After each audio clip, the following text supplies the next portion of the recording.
Hello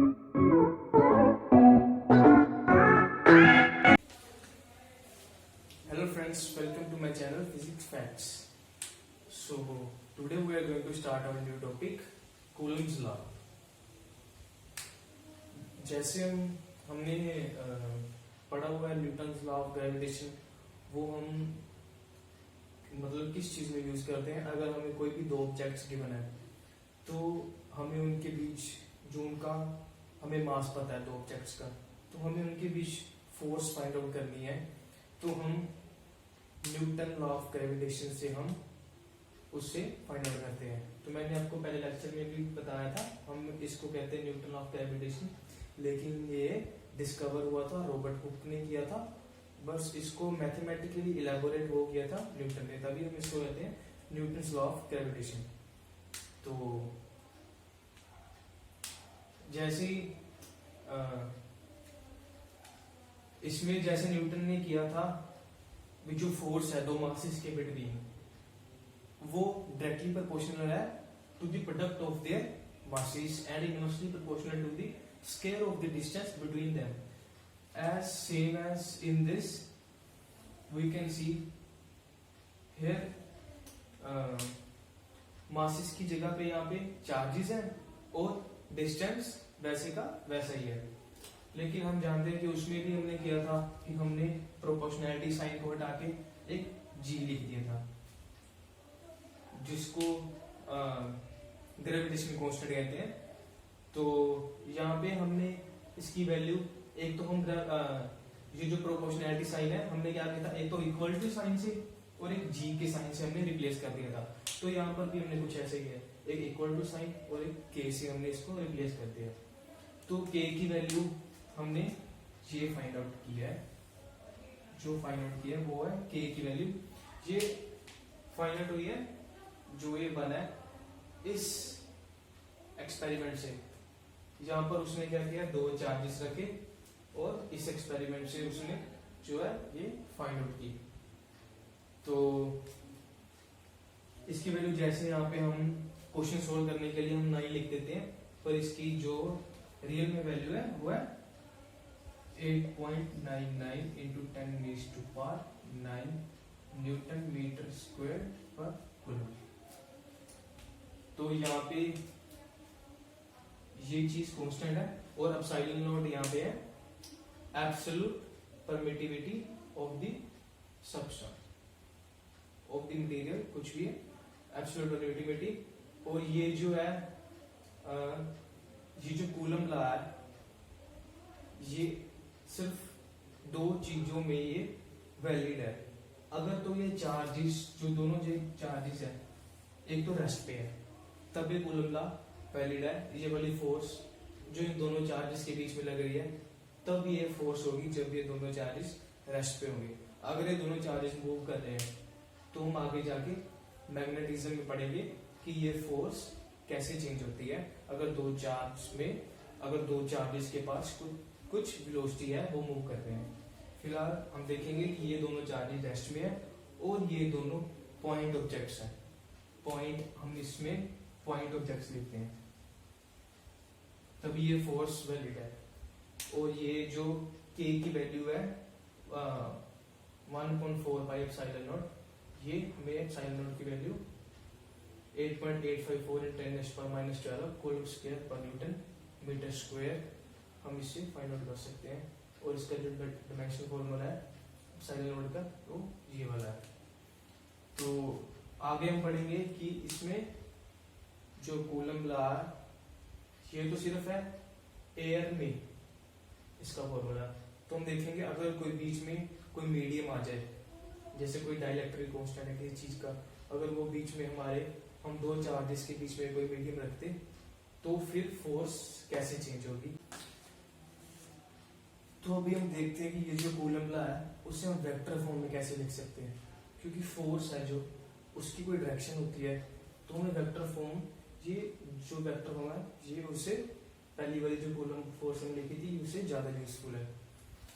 तो इसको हम कैसे लिख सकते हैं, जैसे ये यहाँ पर टू चार्जेस है Q1 और Q2, तो Q1 पर जो फोर्स लग रही है, जो Q2 इस पर फोर्स लगा रहा है Q1 पर, वो है F 2 1, मतलब जो 2 चार्ज है, सेकंड वाला चार्ज है, वो 1 पे कितनी फोर्स लगा रहा है। ये दोनों पॉजिटिव है, एक दूसरे को रिपेल करेंगे। अब ये फोर्स लगाएंगे एक दूसरे के, तो जो Q2 है उस पर फोर्स Q1 कितने लगा रहा है, 1 फोर्स लगा रहा है 2 पे, F12। तो according to Newton's law, action and reaction is always equal and opposite in direction. तो ये दोनों इक्वल होंगी और ऑपोजिट होंगी डायरेक्शन में। तो हम लिख सकते हैं F12 equal to minus F21। तो F12 हम डिफाइन करते हैं, तो F21 तो उसकी नेगेटिव साइन होगी। तो यहाँ पर क्या था, पहले आर स्क्वायर था नीचे कि 1/r² था पहले। तो हमने क्या किया, आर को ऊपर एक कैप लगा दिया और इसमें हमने वेक्टर साइन डाल दिया। वेक्टर साइन डाल दिया, इसको हमने डायरेक्शन दे दी। और हमने क्या किया, आर से ऊपर और आर से नीचे हमने डिवाइड कर दिया, ये r3। तो इसको हमने सीधा हमने वेक्टर लिख दिया। तो यहाँ पे हमने लिखा हुआ ऐसे हमने इसको लिखा है r12/r3। तो ये तो होगी vector form of Coulomb's law. अभी हम देखेंगे इफेक्ट ऑफ मीडियम। अगर हम ये वाला जो था फोर्स लग रही थी दो चार्जेस के बीच में, ये जो था एयर के जो दो चार्जेस एयर में पड़े हैं या वैक्यूम में है। अब उन दोनों के बीच में कोई हमने मीडियम रख दिया जिसका हमने डाइलेक्ट्रिक कांस्टेंट है, जिसका हमने सिग्मा एप्सिलॉन r रख दिया, इसका नाम एप्सिलॉन r। तो जो एयर का था वो था एप्सिलॉन नॉट, जो हमने पढ़ा था। इसकी वैल्यू थी 8.8.4 × 10⁻²⁻12 सॉरी। तो r डिस्टेंस है दोनों के सेंटर के बीच में और इसकी जो थिकनेस वो है t। तब इन दोनों में फोर्स कितनी लगेगी, तो ये वाली इतनी फोर्स लगेगी इन दोनों के बीच में, k Q1 Q2 r minus t plus t root epsilon r का होल स्क्वायर। अगर इसमें हमारे पास अगर एयर होती तो एप्सिलॉन r हमारे पास होता ही ना, तो ये तो सीधा ही 0 था और t थिकनेस हमारे पास ये होता ही ना, तो हमारे पास सीधा था k Q1 Q2/r²। और अगर इसको हम पूरा फिल कर दें,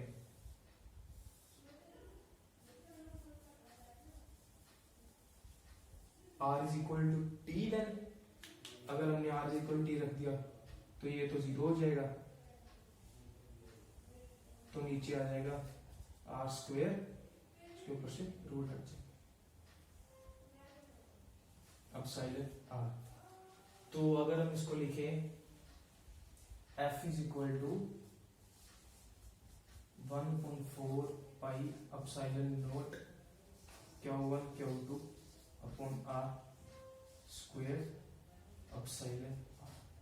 तो हम एप्सिलॉन नॉट और एप्सिलॉन r को अगर हम ऐसे लिख दें, एप्सिलॉन नॉट और एप्सिलॉन r को एप्सिलॉन लिख दें अगर हम, तो इसको कहते हैं रिलेटिव परमिटिविटी, जो ये वाला है एप्सिलॉन सबसे। तो नेक्स्ट टॉपिक है हमारा principle of superposition. Principle of superposition का मतलब है कि हम सुपर इम्पोज कर रहे हैं, मतलब काफी चीजों को हम एक दूसरे के ऊपर, जैसे ये चार्जेस है, जैसे ये चार्ज है और एक 1 2 Q1 Q2 Q3 Q4 Qn तक ये n चार्जेस हैं। इस Q चार्ज पे ये कितनी फोर्स लगा रहे हैं, इस इतनी सारी फोर्सेस को हमने सुपर इम्पोज करना है कि इस पे कितनी फोर्स लग रही है, टोटल नेट फोर्स। तो ये प्रिंसिपल ऑफ सुपरपोजिशन। तो फोर्स एक वेक्टर है, तो वो वेक्टर लॉ ऑफ एडिशन को फॉलो करेगा, F1 + F2 + F3 + F4 + Fn तक, Fn तक जाएगा ये नेट फोर्स पहले हम इन दोनों के बीच में निकाल लेंगे Q1 और Q में, फिर Q2 और Q में, Q3 और Q में। तो इसको हम कॉम्पैक्ट फॉर्म में लिख सकते हैं K साइड में रखे और QY upon RI square RI cap. अगर हम इसमें I की वैल्यू 1 से लेकर n तक, अगर इसमें हम I की वैल्यू पुट करें 1, I की वैल्यू 1 पुट की Q1 upon R1 square R1 cap, तो हमारे पास Q1 और Q के बीच में आ जाएगी। इसको कहते हैं, ये जो साइन है इसको कहते हैं समेशन, सम, इसको हम सम कहते हैं। समेशन का means sum of many terms, तो इसको हम सम की फॉर्म लिख सकते हैं। पहले I की वैल्यू 1 पुट करके, फिर I की 2 3 4 5 6 और n तक, इसको हम सम करके ऐसे लिख सकते हैं। इसको कहते हैं प्रिंसिपल ऑफ सुपरपोजिशन। अगर हमने एक चार्ज पे फोर्स निकालनी है कि कितने चार्जेस उस पर कितनी फोर्स निकालनी है, तो नेट फोर्स हमें पता चलेगी प्रिंसिपल ऑफ सुपरपोजिशन से। और अगर हमारे पास एक चार्ज है तो उस पे दो चार्जेस फोर्स लगा रहे हैं, F1 और F2 फोर्स लग रही है उस पे। यहाँ पर दो चार्जेस पड़े, दो चार्जेस पे फोर्स लगा रहे हैं, एक यहाँ पर पड़ा है और एक यहाँ पर, उस पे इस डायरेक्शन में फोर्स लगा रहे हैं। तो वो दोनों के फोर्स के बीच में हमें एंगल पता है, थीटा है, थीटा एंगल है इन दोनों फोर्स के बीच में, F1 और F2 के बीच में। और हमें नेट फोर्स निकालनी है, तो हम कैसे निकालेंगे?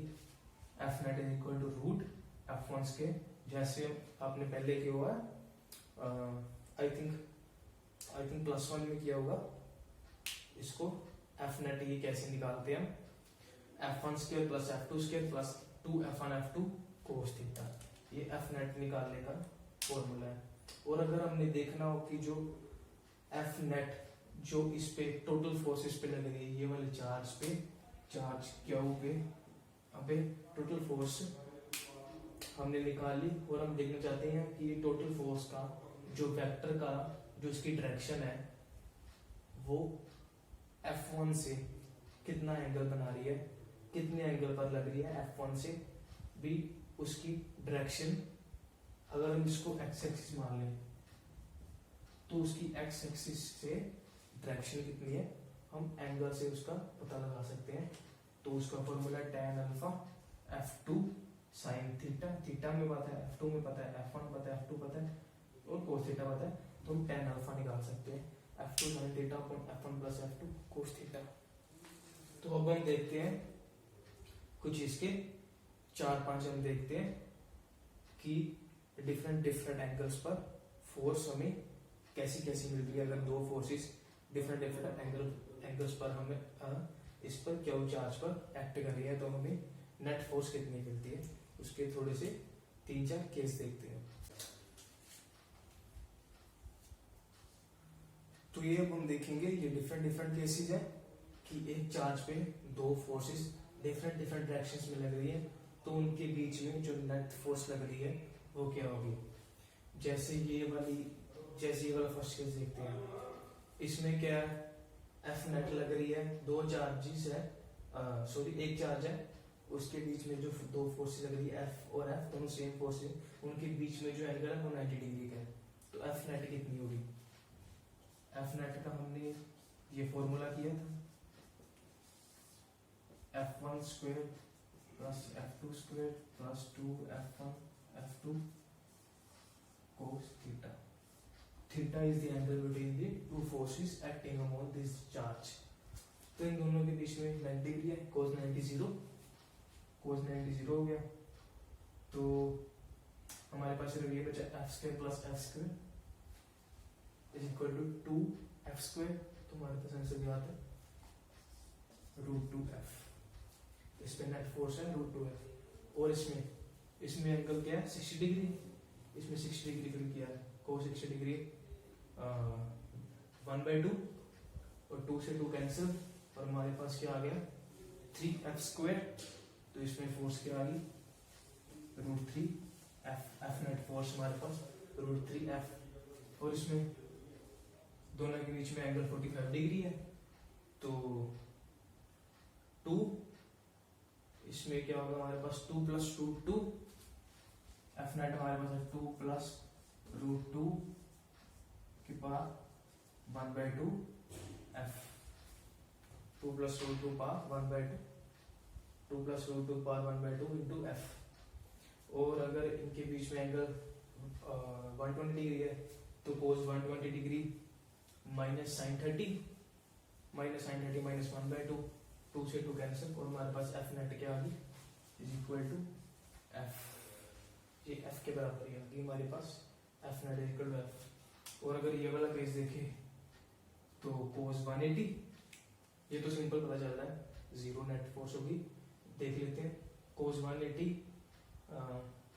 वैल्यू -1 और 2 से 2 cancel, F net is equal to 0। और ये वाला केस देख लेते हैं, हमारे पास इसमें क्या है, एफ और एफ में एंगल क्या है 0, तो 0 cos 0 is equal to 1, 2 plus 1 plus 3, 3 plus 1 4, तो 4 का स्क्वायर रूट 4 एफ स्क्वायर का square root, F net is equal to 2f। तो थोड़े से रिजल्ट याद कर लेना, आपको ये काम आएंगे थोड़े से, उससे हमें थोड़ा सा कंसेप्ट हमारा क्लियर हो जाएगा कुल मिलाकर। तो हमें क्वेश्चन है कि x इज इक्वल टू 0 पे ओरिजिन पे हमारे पास +8q चार्ज पड़ा, और x is equal to l पे हमारे पास जो चार्ज है वो है -2q। तो हमको एक थर्ड चार्ज दिया है जो है प्रोटॉन, लेट हमने उसका चार्ज लेट कर लिया QP, हमने उसका चार्ज लेट कर लिया। तो क्वेश्चन में हमारे पास है कि हम QP इस x एक्सिस में हम कहाँ पे रखें कि इस पे QP पे नेट फोर्स जो है 0 हो, इक्विलिब्रियम में आ जाए। तो हमारे पास 3 केसेस है, अगर तो हम एक यहाँ पर रख सकते हैं, एक इन दोनों के बीच में और एक यहाँ पे। तो अगर हमने इन दोनों के बीच में रखा तो हमें पता है जो प्रोटॉन है उस पे पॉजिटिव चार्ज है, तो लेट अस सपोज हमने प्रोटॉन को यहाँ पे रख दिया फर्स्ट केस। तो जो ये वाला चार्ज है उस पे फोर्स, ये वाला जो चार्ज है इसमें ग्रेटर चार्ज है 8q, इसमें लेस चार्ज है -2q। तो ऑब्वियस सी बात है जो ये वाला चार्ज इस पे फोर्स लगाएगा वो ग्रेटर होगी, ये वाला जो चार्ज जो इस पे फोर्स लगाएगा वो लेस होगी। तो ये पॉजिटिव है, ये वाला चार्ज इसको रिपेल करेगा, तो due to this F1 force हमें लेट कर लेते हैं, F1 due to 8q charge, तो F2 लेट कर लेते हैं ड्यू टू -2q। तो ये वाला नेगेटिव है, ये इसको अट्रैक्ट करेगा अपनी तरफ, तो F2 भी सेम साइड में। तो ये तो एक दूसरे को कैंसिल नहीं कर सकती, हमने अभी देखा था जो यहाँ पर लिखा हुआ था केस, अगर दोनों फोर्स सेम डायरेक्शन में है तो वो ऐड ही होंगी। तो एफ नेट हमारे पास कुछ ना कुछ आएगा, एफ नेट 0 नहीं होगा तो ये इक्विलिब्रियम में नहीं आ सकता। तो ये वाला केस तो हम नहीं कर सकते, यहाँ पर सेंटर में तो हम नहीं रख सकते इसको।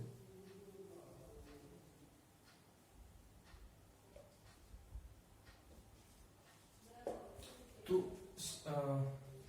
ये वाला केस हम नहीं कर सकते, तो हमारे पास 2 पॉसिबिलिटीज है, टुवर्ड्स राइट और टुवर्ड्स लेफ्ट। अब हम ये देखते हैं, अगर हमने यहाँ पर रख दिया सपोज क्या होगी, तो ये वाली फोर्स ग्रेटर है F1 क्योंकि ये चार्ज हमारे पास ग्रेटर है, और ये वाली फोर्स स्मॉलर है।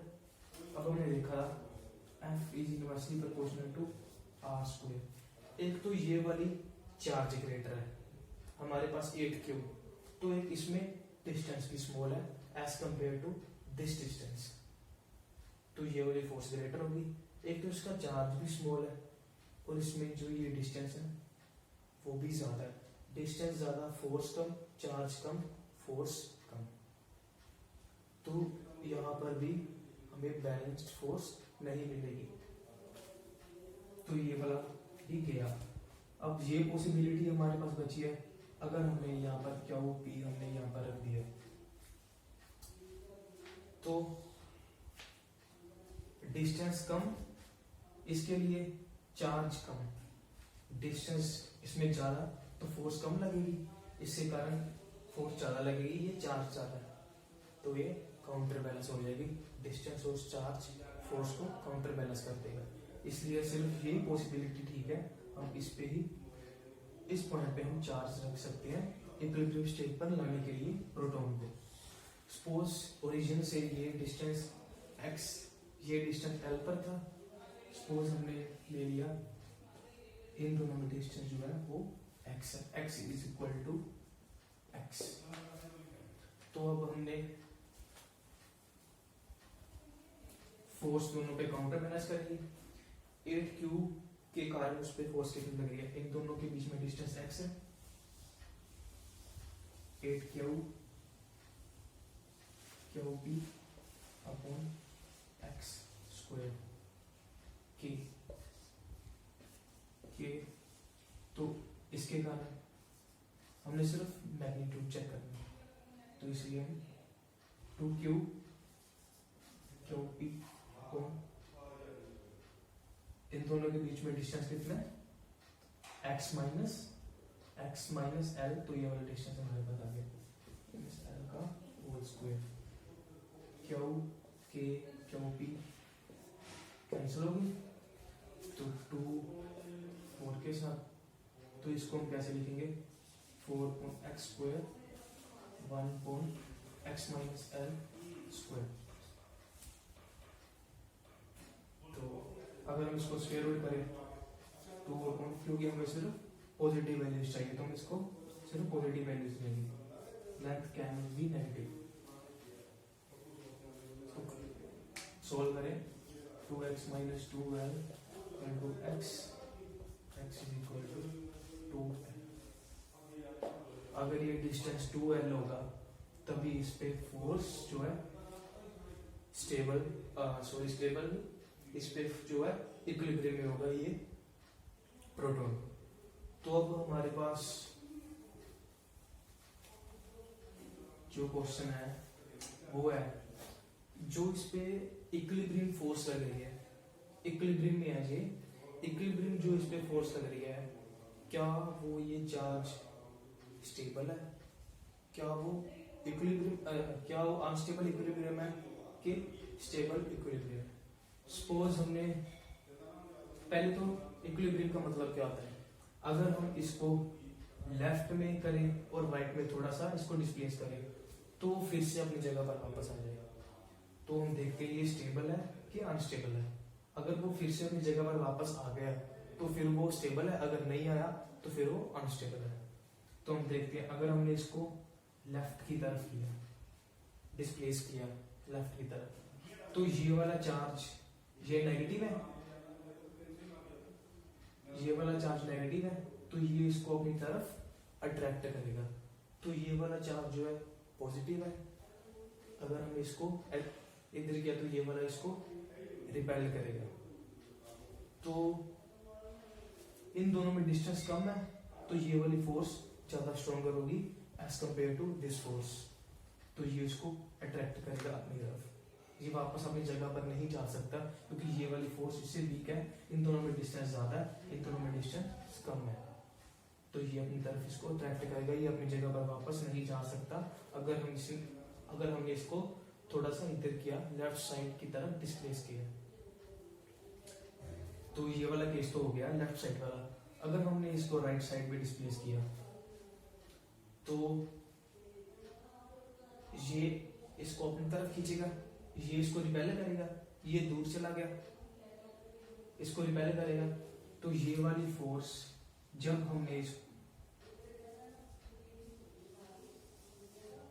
हमने इसको राइट साइड की तरफ किया तो ये वाली फोर्स हमारे पास ग्रेटर आएगी, इसका चार्ज ज्यादा है और इसके बीच में डिस्टेंस भी ज्यादा हो गया तो इसकी फोर्स कम हो जाएगी एज कम्पेयर टू जब हमने इसको लेफ्ट तरफ किया, तो ये फोर्स ग्रेटर होगी जब हमने राइट साइड की तरफ इसको डिस्प्लेस किया, तो ये राइट साइड की ओर ही चला जाएगा, ये अपनी वापस नहीं आएगा अपनी पोजीशन पे। तो दिस इक्विलिब्रियम इज अनस्टेबल, ये अनस्टेबल इक्विलिब्रियम है। तो आगे हम एक और क्वेश्चन देखते हैं। तो